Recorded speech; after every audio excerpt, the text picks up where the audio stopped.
Of an all-out war in the Middle East are ramping up as cross-border strikes continue between Israel and Hezbollah. Lebanon's health minister says 51 people were killed and more than 200 injured during the latest round of Israeli strikes just today. This comes after the Hezbollah militant group fired a missile at Tel Aviv in its deepest strike yet into Israel. The IDF says it intercepted the missile and in response will activate reserve troops to the northern border. According to the Associated Press, just a short time ago, Israeli forces are considering a potential ground invasion in Lebanon. CBS News contributor Robert Berger joins us now from Jerusalem with more on this. Robert, you've got civilians being killed in Lebanon. You've got Israelis terrified for their lives. What's the latest on the fighting at this hour?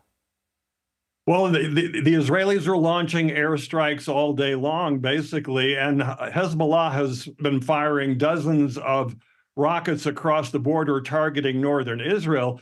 Of course, the big news of the day was this ballistic missile that was fired at Tel Aviv. This is the first time Hezbollah has ever targeted Tel Aviv, which is obviously ramping up the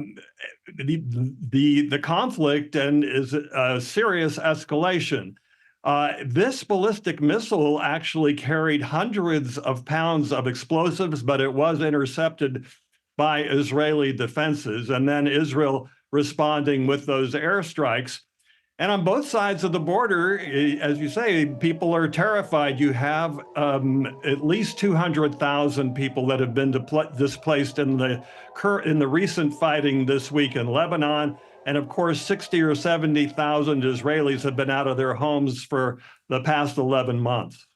And Robert, we know Secretary of State Antony Blinken joined CBS Mornings today to try and talk about the war in Gaza. Let's play a little bit of that for our viewers. We've been working on this ceasefire deal for a while.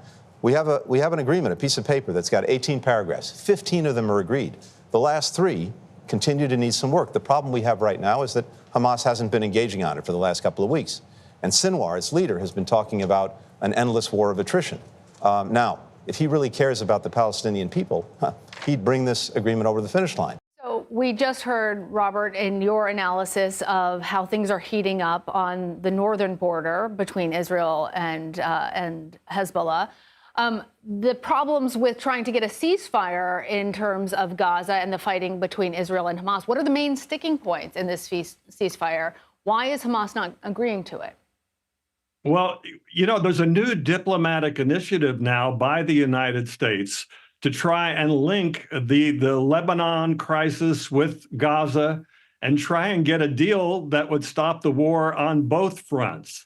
And this is focusing right now at the United Nations, with Lebanese officials being there, leaders being there, Prime Minister Benjamin Netanyahu heading to the UN. There's hope that maybe the two conflicts can be linked. And there's talk about a possible pause in the fighting, maybe a few weeks, that would help, get this diplomatic initiative going. The sticking points in Lebanon are that Israel wants Hezbollah to move about 18 miles north of the border so it no longer poses a threat to Israeli civilians. And in Gaza, the sticking point has been pretty much the same. Hamas wants a complete end to the war, and Israel has refused to agree to that, saying it won't stop the war until Hamas is defeated and destroyed. All right, Robert Berger, thank you.